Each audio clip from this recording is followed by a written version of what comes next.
आज हम ऑब्ज़र्व करते हैं कि नेत्र रोग का प्रमाण ज़्यादा बढ़ रहा है। डिफरेंट रीज़न्स इसके हो सकते हैं, जैसे विटामिन ए की कमी से या फिर टीवी, मोबाइल का ज़्यादा यूज़ करने से, जो कि बच्चों में, बड़ों में, सब में कॉमन है। जितनी ज़्यादा रेशियो इन चीज़ों की बढ़ रही है, उतनी ज़्यादा तेज़ी से काफ़ी प्रॉब्लम्स, काफ़ी आई रिलेटेड डिसीज़ेज़ हमको फेस करने पड़ रहे हैं।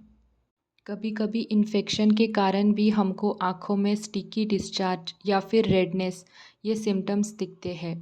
इसमें हमको जो एलोपैथिक ट्रीटमेंट है, एंटीबायोटिक्स लेने पड़ते हैं और जो एंटीबायोटिक ड्रॉप्स है उसे डालना होता है। और भी कई ड्रॉप्स आपको ऑफ्थेल्मोलॉजिस्ट प्रेस्क्राइब करते हैं, जैसे ड्राई आई हुई तो लुब्रिकेटिंग ड्रॉप्स या फिर एलर्जिक कंडीशन में भी आपको ड्रॉप्स दिए जाते हैं। अगर आपकी आँखें धूप में जाने से पूरी तरह खुल नहीं पाती है, अगर आपके आई लैशेस झड़ रहे हैं, ड्रॉप्स वगैरह डालने के बावजूद भी आपकी आँखों में बहुत ज़्यादा जलन या खुजली रहती है, अगर आपके घर में बच्चों में मायोपिया की शिकायत है, मतलब चश्मे का नंबर लगातार बढ़ रहा है, या फिर रेटिना से जुड़ी कोई भी प्रॉब्लम हो, ये सब चीज़ों के लिए या नेत्र रोग जिसे हम कहते हैं, इन सब चीज़ों को दूर करने के लिए, उनके बचाव के लिए आयुर्वेद में एक विशिष्ट चिकित्सा का वर्णन किया है, जिसे हम तर्पण चिकित्सा कहते हैं या तर्पण क्रिया भी कहते हैं। तर्पण एक विशेष चिकित्सा है जो स्वस्थ एवं रोगी दोनों के लिए उपयोग की जाती है। तर्पण is useful for refractive disorders, dry eyes, keratoconus, photophobia, eyelashes disorders, irritating eyes, itchiness, eye redness, squint eye, retinal degeneration. इन सब में हम तर्पण का यूज़ करते हैं तो वो बहुत फ़ायदेमंद रहता है। बच्चों में भी आजकल मायोपिया बहुत ज़्यादा बढ़ रहा है। अगर हम तर्पण का यूज़ कर सकते हैं, आजकल लगातार चश्मे का नंबर बढ़ रहा है, तो वो भी किसी हद तक बहुत कम किया जा सकता है। तर्पण के लिए हमें मेडिकेटेड घी का यूज़ करना पड़ता है। कॉमनली त्रिफला घृत यूज़ होता है और रिफ्रैक्टिव एरर और डीजेनरेटिव डिसीज़ेस में जीवनत्यादि घृत का रिज़ल्ट भी काफ़ी अच्छे मिलते हैं। और भी कई तरह के घृत हम यूज़ कर सकते हैं। घी को हम डायरेक्ट गैस पर गर्म नहीं करते, इनडायरेक्ट हीट देते हैं। एक बाउल में गर्म पानी लेकर उसमें दूसरा छोटा बाउल रख के उसमें घी डालते हैं। सबसे पहले आइज़ को, फोरहेड रीजन को, नेज़ल रीजन को क्लीन किया जाता है। इसके बाद ये रीजन में तिल तेल से मसाज किया जाता है।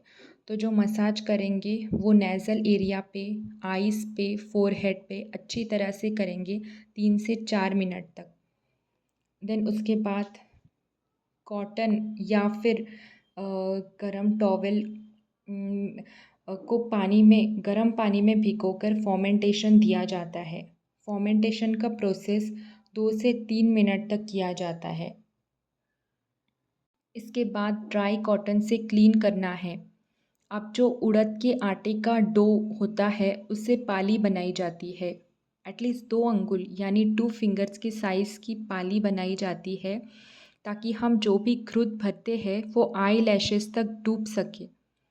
अब हल्का सा गरम किया हुआ घी नाक की साइड से यानी इनर कैंथस के साइड से धीरे धीरे करके पेशेंट की आँखों में पौर करेंगे और इस समय पेशेंट को बोलेंगे आँखों को बंद रखें। घी को उतना ही भरा जाता है जहाँ तक आई लैशेस का एंड होता है, यानी पेशेंट की पूरी आँख घी में डूब जानी चाहिए। देन पेशेंट को धीरे धीरे आँखें खोलने और बंद करने को बोलेंगे। अगर स्वस्थ व्यक्ति में कर रहे हैं तो 10 to 15 मिनट सफिशिएंट होते हैं, लेकिन अगर कोई डिसीज्ड पेशेंट में कर रहे हैं तो according to particular condition of that particular disease वो चेंज होता है। देन घी को कॉटन बॉल की मदद से सोक करके रिमूव कर देते हैं और जो एक आँख का कॉटन बॉल है वो दूसरी आँख को यूज़ नहीं होना चाहिए, इसका ध्यान रखना पड़ता है। और इसी कंडीशन में करें कि पेशेंट का खाना डाइजेस्ट हुआ हो, यानी इनडाइजेशन के स्टेज में पेशेंट ना हो। देन पाली को रिमूव करते हैं और कॉटन बॉल को लुक वार्म वाटर में डिप करके उसे क्लीन करते हैं।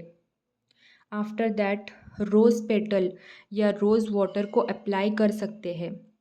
रोज़ पेटल के ऊपर लूज़ एक पट्टी यानी बैंडेज को बांधा जाता है ताकि 2 से 3 घंटे तक पेशेंट्स के आई को कोई सन का या सनलाइट का डायरेक्ट एक्सपोजर ना हो।